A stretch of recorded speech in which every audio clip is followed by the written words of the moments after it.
एक बार की बात है, एक जंगल में एक पेड़ पर एक रानू चिड़िया रहती थी। आंधी आने के कारण उसके घोंसले का अंडा नीचे गिर गया और वह तभी से बहुत दुखी रहा करने लगी थी। एक दिन उसने देखा एक घोंसला तालाब से बहता हुआ आ रहा था। उसने झट से उस घोंसले को बाहर निकाल दिया और अपने बच्चे को याद करने लगी। मैं बच्चे को नहीं बचा सकी, लेकिन मैं इस बच्चे को जरूर बचाऊंगी। रानू चिड़िया कोयल मौसी के पास गई और उसे सारा हाल बताया। मौसी, मुझे एक चिड़िया का अंडा मिला है, उसमें जो भी बच्चा निकलेगा मैं उसे जरूर पालूंगी। हाँ हाँ, क्यों नहीं। तभी उसी अंडे में से एक प्यारी सी छोटी चिड़िया निकली। वह सोची मैं जाऊं उसके लिए कुछ खाने के लिए लेकर आती। वह मीठे मीठे जामुन लेकर अपने बच्चे को ले आई खाने के लिए। मम्मा मम्मा, तुम कहाँ हो? मुझे बहुत जोर की भूख लगी है। लो बेटा, मैं तुम्हारे लिए प्यारे प्यारे मीठे मीठे जामुन लाई हूँ, खा लो। हाँ मम्मा, ये तो बहुत मीठे हैं, बहुत ज़्यादा मीठे, मुझे बहुत अच्छे लग रहे हैं। ठीक है, तुम इसे खाकर चलो कोयल मौसी के पास चलते हैं। मैं थोड़े जाकर और ढेर सारे फल ले आती हूँ तुम्हारे लिए, तब तक तुम कोयल मौसी के पास रहना। ठीक है मम्मा, जल्दी आना। मैं अपनी इस बेटी को कहीं जाने नहीं दूंगी। पता नहीं किसने इसे छोड़ दिया, मुझे बहुत दुख है इस बात का। खाना खिलाकर रानू चिड़िया अपनी बेटी को लेकर सो जाती है। दूसरे दिन वह गोरी कबूतर के पास जाती है। आओ चिड़िया, उस अंडे से क्या निकला जो नदी के किनारे मिला था? बहन, उसमें से बहुत सुंदर बच्चा निकला है और वो तो मुझे ही अपनी मम्मा समझ रहा है तो चिड़िया का ही बच्चा ना? हाँ हाँ गोरी बहन, चिड़िया का ही बच्चा है। गोरी बहन, मैं आपके पास इसलिए आई हूँ कि आप अब उस बच्चे के बारे में किसी को ना बताना। मुझे उस बच्चे से बहुत प्यार हो गया है, अब मैं उस बच्चे को किसी को नहीं देना चाहती। लेकिन चिड़िया, अगर उस बच्चे को पता चल गया कि तुम उसकी असल माँ नहीं हो, तो क्या वह तुम्हारे पास रहेगा? ये तो मुझे पता नहीं गोरी बहन, लेकिन मैं उसे इतना प्यार दूंगी कि वो मुझे कभी छोड़कर नहीं जाएगा। फिर चिड़िया वहाँ से चली जाती है।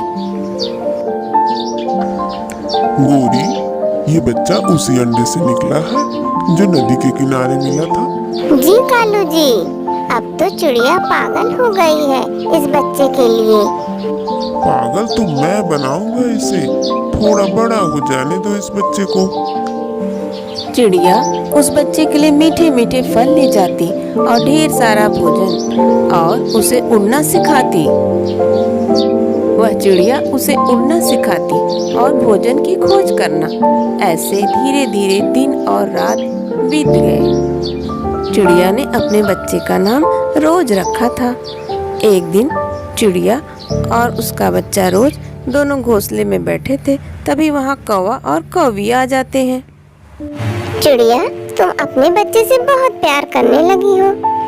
इस बच्चे को उस नदी के बारे में पता है? चुप कर जाओ गोरी बहन, चुप कर जाओ। यहाँ आओ चिड़िया, अगर तुम चाहती हो इस बच्चे को ये बात ना पता चले तो तुम कल से हमारे लिए भोजन लाकर जरूर देना, नहीं तो हम लोग इस बच्चे को बता देंगे। नहीं नहीं गोरी बहन, मैं आपके घोंसले में रोज भोजन दे जाया करूँगी। आप इसे कभी मत बताना, मैं इसकी असल माँ नहीं हूँ। मैं इसके बिना जिंदा नहीं रह सकती। फिर वो शैतान कौवा और कौवी वहाँ से चले जाते हैं। मम्मा मम्मा, ये कौवा और कौवी आपसे क्या बात कर रहे थे? कुछ नहीं मेरी जान, ये मुझसे मिलने आए थे, वो मेरे दोस्त है ना। कालू जी, अब वो चिड़िया हमें हमेशा भोजन दे जाया करेगी, इसी डर से कि कहीं हम उसके बच्चे को बता न दें कि ये तुम्हारी असल माँ नहीं है। हाँ, अब तो हम लोग को बड़े आराम से भोजन मिल जाया करेगा, अब चिंता करने की कोई बात नहीं है। रोज मेरी जान, क्या आप मेरे बिना रह सकते हो? नहीं सकता और आप भी मुझे छोड़कर कभी मत जाना। वह चिड़िया हमेशा डरी रहती थी कि कहीं उसके बच्चे को कोई बता न दे कि वो उसकी असल माँ नहीं है और वह उसे छोड़कर ना चला जाए। कौवा और कौवी फिर चिड़िया के घोंसले में आते हैं। मैं आपको भोजन दे आती हूँ, फिर आप मेरे घोंसले में क्यों आए हैं? बताते हैं हम कौन सा नदी वाली बात बताने आए हैं।